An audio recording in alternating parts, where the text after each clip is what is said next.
Hello friends, my name is Real Emile and welcome back to some more Forza Top Gear laps. Now yesterday I took a look at some retro hot hatchbacks, so I figured it would only be right today to look at some modern hot hatchbacks.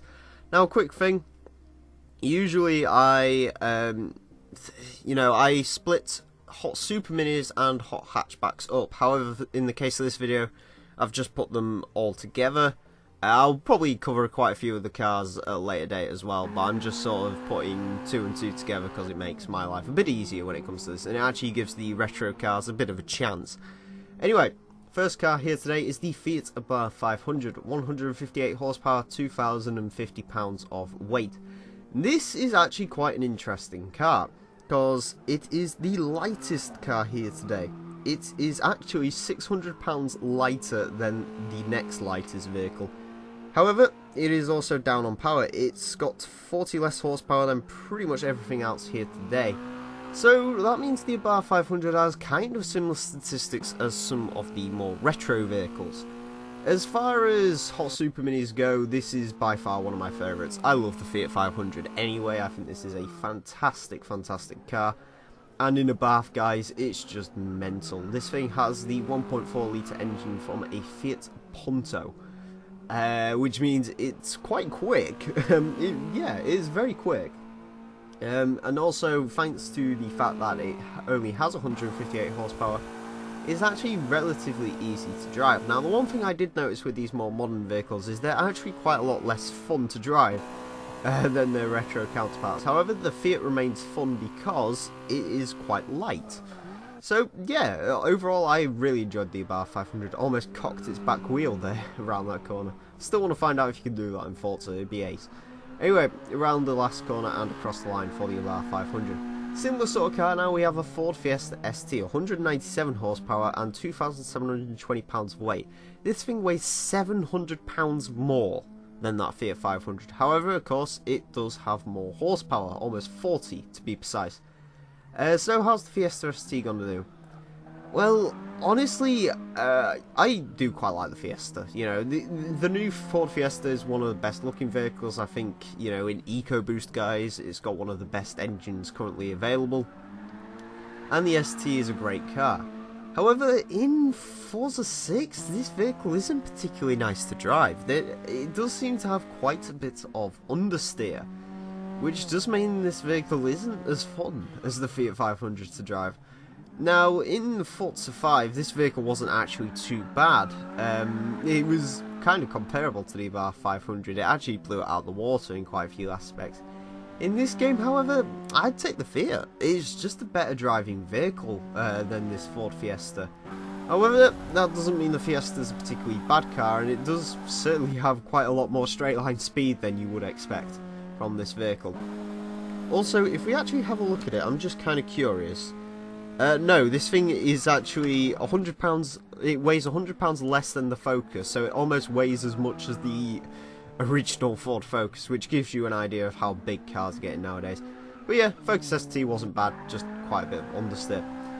However, here's the Renault Clio RS, 198 horsepower, 2,634 pounds. On paper, this should be a damn good car around here. It has one more horsepower than the Fiesta, however it weighs 100 pounds less. However, the handling on this vehicle is shocking. Now, I was discussing it quite a bit yesterday, this sort of one tyre fight, you kind of saw it there. Basically what happens is you turn into a corner and one of the wheels gets really hot and starts billowing smoke. Now usually when you see this, it doesn't mean it's necessarily a bad handling car, it's just sort of the way the game's making it look. This, however, is a bad handling car, and I can't really describe it. It does have mountains of understeer, this thing. It's really not nice. Also, that one tyre fire thing, that happens all the time. On most cars, it usually only happens around the hammerhead and occasionally through the second to last corner. In this, it happens all the time. I was actually having to ease off the power sometimes to stop it from just spinning one wheel. Yeah, the Renault Clio was not a nice car to drive. Straight line speed's relatively good. I think this was faster than the Fiesta in a straight line. However, the handling really did let this vehicle down, which was a bit of a disappointment, because, you know, we haven't actually had the Clio RS in Forza since, like, Forza 4, and I was really excited to put this car around the Top Gear test track, but it just wasn't a very good handling car.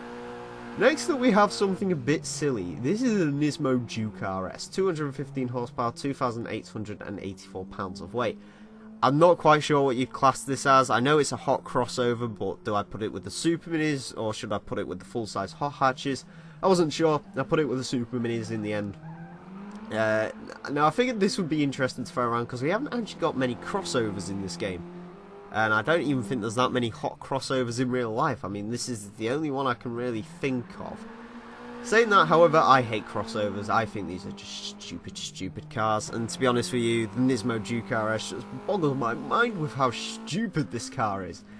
It's a tall SUV, or attempting to be SUV, with front-wheel drive. Yeah, I don't like this car. I also don't like the way this car drives, as it has lots of understeer. Now, from what I can actually gather, in real life, that's actually kind of similar to the way this thing drives. I was watching Jalponic's YouTube channel, and they said that the Nismo Duke RS actually suffers from quite a lot of torque steer, and you can really feel that in this game. Yeah, and 215 horsepower isn't actually that much to throw through a hot hatchback, so yeah, Duke wasn't a particularly good car to drive. Although I will say it was quite a lot lighter than I was expecting it to be. 2,884 pounds isn't actually that bad. It's actually less than this, which I didn't realise. This is an Audi S1, 228 horsepower, 2,899 pounds. This thing's heavier than the Duke. Yeah. Anyway, the key difference between this and pretty much all the other cars we have here today is this one is four-wheel drive, and I kind of wanted to see how that would affect this. Now, the Audi S1 is a car I don't particularly like. I don't particularly like the Audi A1. However, for some reason, I really like it in this yellow colour, and it's really starting to get me to like this vehicle. The engine is pretty much the same as you'd find in a Volkswagen Golf. However, it only produces 228 horsepower in this particular guise. However, the four-wheel drive does mean that it is kept in check. As far as the way this vehicle drives, it's a good car to drive this. It is a pretty damn good car to drive. Kind of reminds me a lot of the Escort Cosworth when it comes to the way this thing drives. There's no understeer in it whatsoever. There's no oversteer in it. You can't really get the Audi S1 wrong. It's a great car, this. It really is a great car. And I do recommend giving it a go. Also, interestingly, this vehicle isn't actually technically an Audi A1 just with more power. What they actually had to do was redesign the entire rear end of this vehicle because they had to get rid of the original suspension from the Audi A1. Just a fun little fact I think I would throw in there. Anyway, we're getting on to the full-sized hot hatchbacks now, and we start with the Honda Civic Type R. This is a 2007 model, 198 horsepower, 2,965 pounds of weight. Admittedly, this car is on paper at quite a bit of a disadvantage compared to everything else. It has the same power as the Renault Clio, however it weighs 300 pounds more than the Renault Clio. Yeah, I kind of wanted to see how the 07 Civic would fare compared to the EK9, which we had round in the retro hot hatch video. I've got to say, this 07 Civic is actually kind of weird. The steering on it feels so unbelievably, what's the word? It has really good turning, that's what this vehicle feels like. The steering is so direct on it, it feels like nothing else I've ever driven, at least in Forza 6 so far. Which means the 07 is actually a very unique driving vehicle. It also means you can actually get the back end out on this thing, because the steering is so responsive. If you turn it in a bit too fast, you can actually jolt the back end out and get some lift-off oversteer going. Yeah, the 07's a bit of a weird car to drive. You definitely have to get used to this vehicle. However, not a bad vehicle by any stretch of the imagination. It does drive pretty well once you get used to the steering on this thing. However, it's not quite as quick as some of the other vehicles here today. It's just down on power compared to everything else, really. Next up we have a Ford Focus ST, 247 horsepower, 2,976 pounds of weight. This is quite a heavy car. Now, the Ford Focus ST 2013 model, which is the one we have here, is actually one of my favourite hot hatches ever. I really like the way this thing looks. And I also kind of like the way it drives. It drives really, really well. There's not too much in the way of understeer, and where you don't really get any oversteer because it's front wheel drive, and the only way you can really get oversteer in a front wheel drive car is lift off oversteer, and the only vehicle that really has that here today is the Civic Type R. Yeah, Focus ST was pretty good. It has a great blend of speed and handling as well, which means yeah, it's a pretty quick car as well. 247 horsepower actually makes it the second most powerful car we have here today, which is pretty good. As far as hot hatches go, 247 horsepower, that's when you start sort of pushing it. That's when you can really start getting some understeer issues. We sort of find that out with cars like the Vauxhall Astra VXR, the 06 model. That has tremendous amounts of understeer.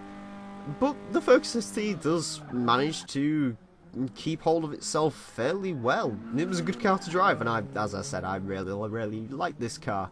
Which is good, and across the line for the Focus ST. The final car here today is the brand new 2014 Volkswagen Golf R, 296 horsepower, 3,254 pounds. Now, we used the 2010 model in quite a few episodes of Forza Top Gear Laps in the past, and the 2010 model, yeah, I never really particularly liked the way it drove.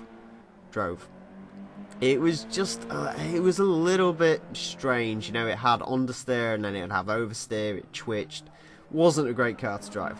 2014 model, I have to say, it's so much better than that vehicle. This is actually a really, really nice car to drive. The four-wheel drive system manages to keep everything in check. There's no understeer in it, at least from what I could feel, and you can't get oversteer in it as well. The Golf R really is a very, very good car to drive in this game. 296 horsepower also means it can actually rival quite a lot of the sports cars, because this is a seriously powerful car. In fact, off the top of my head, at least in Forza, there's only two other hot hatches I can think that have a similar sort of power, and it's the Ford Focus RS and the Mercedes A45 AMG, both of which will go around the track at some point in the future. However, yeah, the Golf R, I really, really like this vehicle actually. It's really good to drive. I also have to say it looks much better than the old car as well. I like the new sharp lines on it. Anyway, onto the times, and the Golf R was the fastest thing here today. Four-wheel drive, 296 horsepower. It was pretty good. In fact, it's not too far off the Evo 8, which is quite surprising. In 30th, Ford Focus ST, 127.575, which is pretty good. Although it's not actually too far off the Mini Cooper GP, which is strange. I thought the GP Cooper would be very interesting. And the Audi S1, 128.088. That Mini really has amazed me with just how quick that car actually was around the track, apparently. Ford Fiesta ST, 129.659, beats the Nismo Duke, thank God. However, unfortunately, the Bar 500 just couldn't beat the Duke. 129.948 for that vehicle. 07 Civic Type R was actually very disappointing. It's lower than the EK9, although not by much, 130.151 flat car. Clio RS 131.121 means it's the slowest vehicle of the day. Not a good handling car, although it was faster than the Clio Williams, so I guess that's a silver cloud of sorts. Anyway, friends, I want to thank you all very much for watching. Next time, I think there's actually going to be a DLC coming out soon, so I think we'll be covering the cars from a DLC. So yeah, anyway, stay tuned for that. I want to thank you all very much for watching. My name's been TheRealEmile. Until next time, farewell.